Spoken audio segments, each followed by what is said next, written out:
My research aims were to draw on the principles of receptive ecumenism to explore women's experiences of working in churches in England.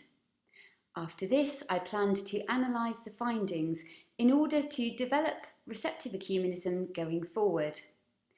All studies have limitations, so firstly I chose to focus only on England, since Scotland, Northern Ireland and Wales have their own cultural diversity and questions. Participants were invited initially from pre-existing networks, after which invitations were rolled out more widely. Women came from Catholic, Anglican, Baptist, Methodist, Eastern Orthodox, Assemblies of God, Independent Evangelical and Independent Pentecostal churches. 5 focus groups gathered across England during 2018, each consisting of between 8 and 16 women. I quickly learned that smaller groups were most effective since participants were eager to share their stories. The groups met for 5 to 8 hours in a variety of locations. 3 were held in church function rooms, 1 met in the function room of a cafe, and another gathered in the front room of a home. Women commented at every meeting on the importance of location, whether they spoke about geography, parking, travel arrangements, or the kind of building used. Important considerations related to wheelchair access and general accessibility and to the times of meeting. Prior to meeting, I provided a brief explanation of receptive ecumenism, inviting each woman to think about some positive and negative experiences of working in her church that she would be willing to share with a group. We began with refreshments, followed by a welcome and introduction, and agreements on confidentiality, and ways of engaging respectfully with one another's differences. We committed our time to God together through reading John 17, followed by a period of silence, and through prayer. When women shared their experiences, participants listened silently and were invited to respond only after each woman had finished speaking. This process lasted for the morning session, after which conversations continued over lunch. When the group gathered back, participants jotted down on sticky notes some of the positive and negative aspects of their experiences of working in their respective churches. This resulted in many sticky notes being stuck on separate pieces of paper as a visual aid for discussion. The women shared gifts of working in their traditions, and there was much to celebrate. I speak about the specifics of these in my book. A shameless plug there. Whilst listening to the participants in the 5 focus groups, I noted some common challenges shared by the women who have radically diverse theological perspectives and who participate in very different expressions of being church. The challenges included sexism and sexual harassment, being a person of colour, singleness, and motherhood. Relating to these, one participant explained that after working in churches for over 25 years, she only wears trousers to work, having grown weary of men's comments on the shapes of her legs. Another had been invited to sit on the lap of a male colleague, and another was offered a job in a church for sexual favours. The testimonies related not only to the shape of women's bodies, but also to their colour. I was moved particularly by one woman's comments in the focus group. She said this: "I am a theologically educated black woman who is often excluded from even being at the table, let alone being taken seriously when I'm there. This was the first time I've ever felt properly heard and respected in a room full of white people who work in churches. You all took me seriously as a leader.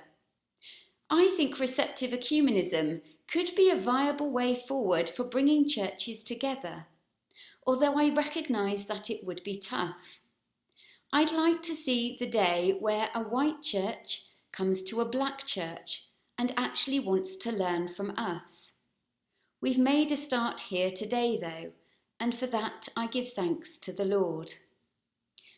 As it happens, this particular participant was the only woman of colour in the focus group she attended due to unforeseen experiences and circumstances.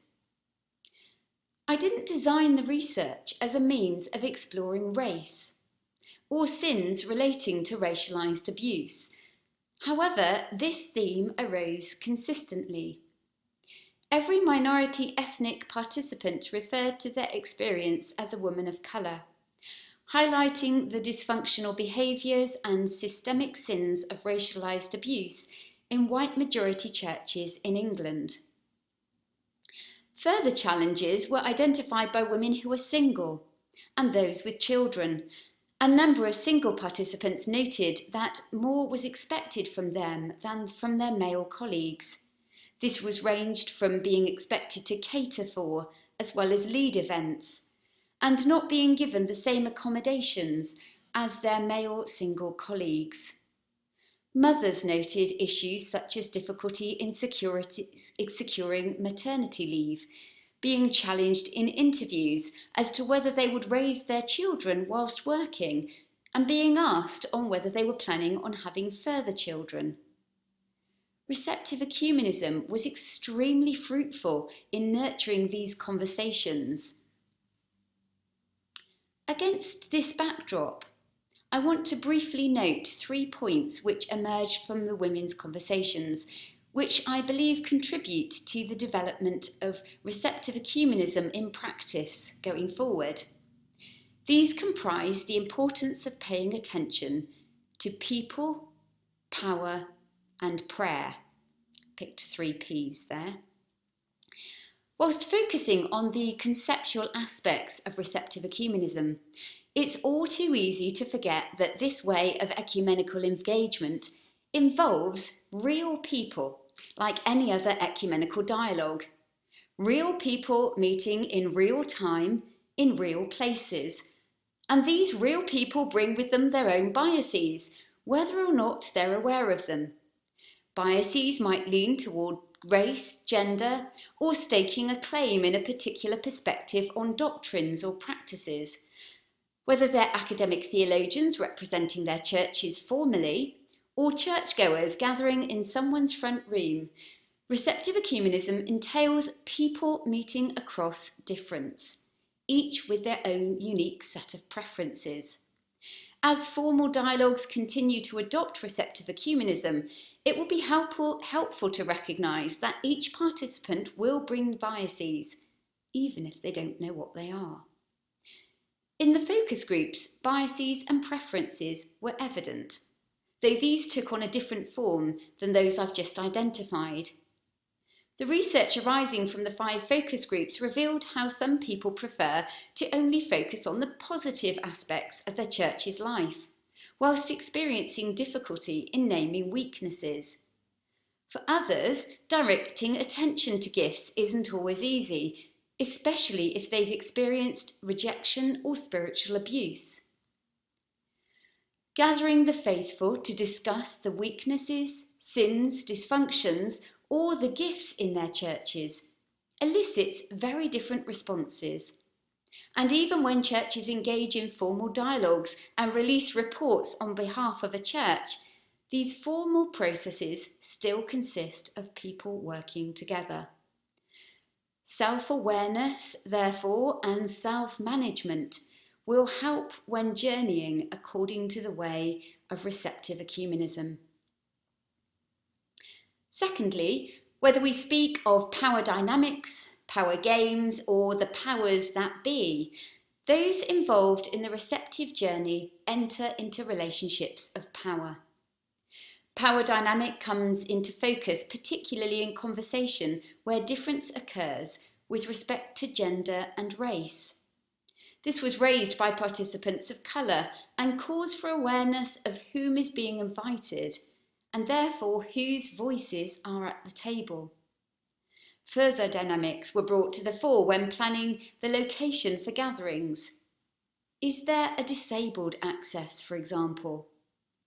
When churches come together to practice receptive ecumenism, an explicit recognition of these factors demonstrates care for the participants, also enabling productive conversation and learning. Along with considerations of people and power, the qualitative research brought to the fore the place of prayer in receptive ecumenism. Through prayer, we locate our stories and ourselves in God, and we're reminded that this ecclesial vision of unity is God's. Through prayer, those seeking to give and receive gifts recognise God as the one who gives gifts. And as one participant said, prayer together affirms that it is the Spirit whom we trust to lead us forward into unity. This is Christ's church, not ours. A further participant noted that hospitality begins in God, expressing an aspect of God's character, and through prayer we locate ourselves and our stories in God. Moreover, as another woman commented, prayer together affirms that the Spirit is the one who we trust. The Spirit leads us. Through prayer, both the hosts and the guests locate God as the host who provides for their needs. Nearly every piece of feedback I received from women mentioned the importance and place of prayer. Women spoke of the beauty of praying together with those from different churches, or enjoying the poetry of liturgy that they wouldn't normally encounter, whereas others said that they valued the opportunity to pray extemporarily for the very first time. Over half the participants observed the importance of placing potentially difficult conversations into God's hands, and therefore everyone agreed that the receptive journey needs to be drenched in prayer.